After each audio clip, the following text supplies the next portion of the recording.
Every year, as the NBA draft approaches, we as NBA fans want to know everything about the top prospects. Who will be the top dog, who will be slept on the most, and who will crack under the pressure of the NBA. Recently, young players have started to take over the league, and this draft class in particular is not going to disappoint. This season, like previous years, there's a clear top prospect that NBA teams are eager to see in action, and his name is Cade Cunningham. He's the main character of this video, and by the end, you'll know everything you need to know about him, because this is the true story of Cade Cunningham.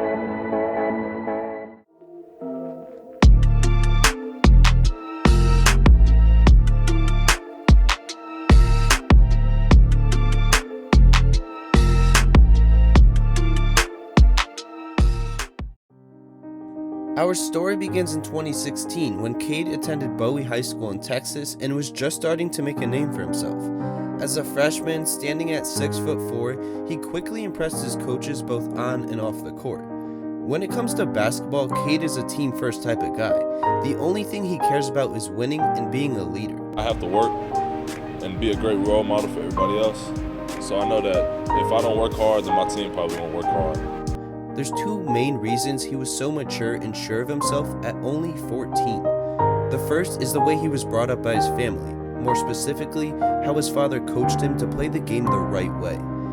In an interview with the Oklahoman when Cade was in college, he told a story of the time he was playing basketball at the Y. He was only 5, but his father wouldn't let him dribble with both hands. He told him he was going to dribble with one hand and make sure every one of his teammates got to touch the ball and got a chance to shoot.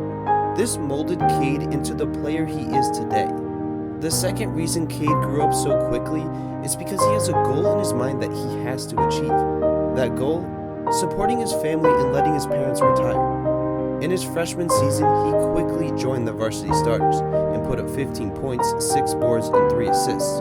Fast forward to his sophomore season in 2017, and this was when he first attracted the attention of top-level basketball schools such as Kentucky, North Carolina, Duke, etc. He suffered an injury in December of that season, but still managed to improve noticeably in comparison to his freshman year. However, Bowie High School wasn't the level of competition Cade was looking for. He wanted and needed more. So after a summer of leading Team USA to a championship in the 2019 Under-19 FIBA World Cup and being ranked near the top of his class, he transferred to Montverde Academy.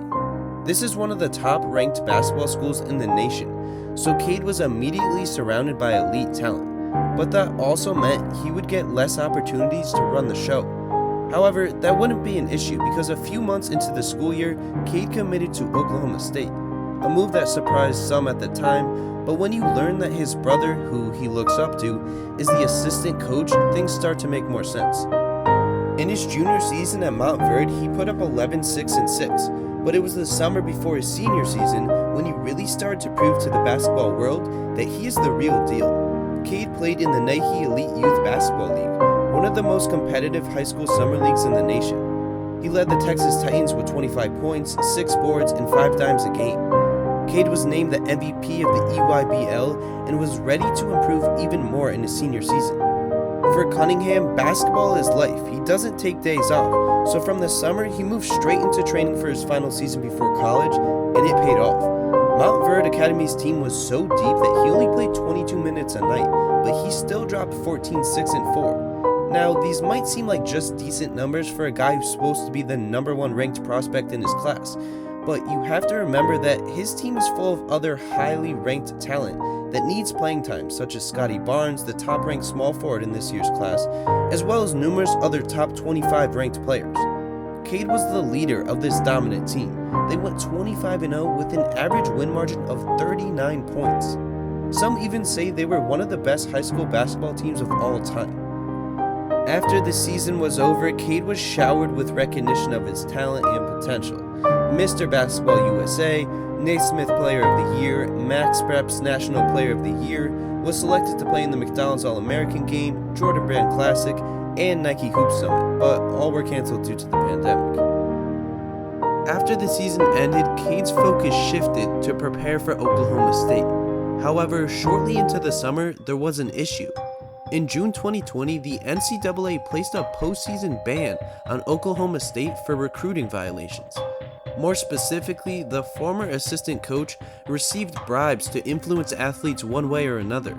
The facts are unclear, but at this point, the main question on everyone's mind is, will Cade decommit to go play for a chance at a national title? However, Cunningham quickly silenced the noise by announcing that he still will be attending Oklahoma State. The decision to ban the team from the postseason was later appealed, and because the appeal process took so long, the Cowboys were able to play in the tournament. But before we get to March Madness, let's rewind to the beginning of the season. You know what I mean? Like, I know how good I am. I make plays. I put the ball in the rim. The way I lead teams and the way I, care about winning is the thing that makes me who I am, honestly. At this point, Cade had grown to 6'8", 220 pounds, and was the clear best player on the squad. Although they had solid talent, he was pretty much the only guy that could create for himself and others. Not only was creating an issue, they lacked shooting overall. Cade took by far the most threes, hitting 62 of them at 40%, while the second best shooter on the team struggled to stay above 30% on one a game. Oklahoma State was not expected to be a real threat at a national championship, but the season started off well with 6 wins in a row.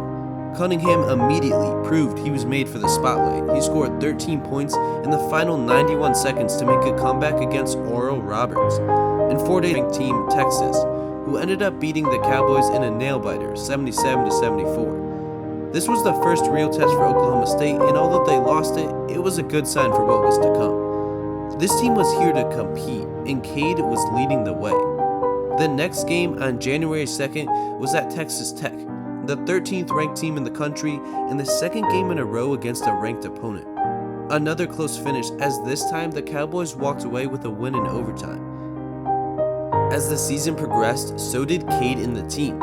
In the first half of the season, which is about 13 games, they went 2-3 against ranked opponents. However, in the second half, they went 5-1 against those tougher teams. They got their revenge on Texas, showed their dominance in their state by beating Oklahoma twice in a row, one of which included a 40-point performance from Cunningham. But the one team they couldn't get by was second-ranked Baylor. They lost to them twice this season, both times by double digits. By the time the regular season ended, Cade led the Cowboys to an 18-7 record and were set to face West Virginia in the Big 12 Conference Tournament. They actually just beat them in the very last game of the regular season, and considering the two games were only 5 days apart, I'm sure that victory was fresh on both teams' minds. Cade dropped 17-8-4, but still struggled to find his rhythm against West Virginia's defense. They managed to sneak away with a 3-point victory, but next up was the dreaded Baylor. Like I said just a minute ago, Baylor was the only team that Cade and Oklahoma State could not figure out. However, this was a different team and a different Cade Cunningham. After a season of battling against ranked opponents and Cade fine-tuning his ability to be a leader on the court, they were ready. Instead of getting beaten by double digits, it was them doing the stomping. Cade showed up big time, dropping 25 points with 4 threes and turnovers at an absolute minimum. The Oklahoma State Cowboys took down Baylor 83-74 to reach the Big 12 title game against Texas. They split against Texas earlier this year, with the second game being a double OT thriller. But unfortunately, things didn't go well for the Cowboys as they came out of the gates slow, and although Cade dropped 29 points, it wasn't enough to get past the Longhorns. The team, however, quickly brushed off this loss because they had a more important matter to attend to, a shot at a national title. The Cowboys were a 4 seed going into the tournament and were matched up against 13th ranked Liberty. The first round wasn't too much of a test. Cade only dropped 15, but everyone on the team stepped up and they walked away with a 9-point victory. The second round was against Oregon State, a 12 seed that just upset 5-seeded Tennessee.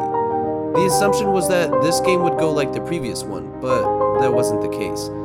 The Cowboys only shot 28% from the field, which probably wouldn't get it done against anyone. Cade played his heart out, and although he struggled like the rest of his teammates, his legacy in the conference and college basketball in general was already set in stone. After Cade Cunningham's 1 year of college was all said and done, he averaged 20 points, 6 boards, almost 4 assists, and 2 steals a game. He was awarded Big 12 Freshman of the Year and Big 12 Player of the Year, joining Kevin Durant, Michael Beasley, and Marcus Smart as the only players to ever win both awards in the same season.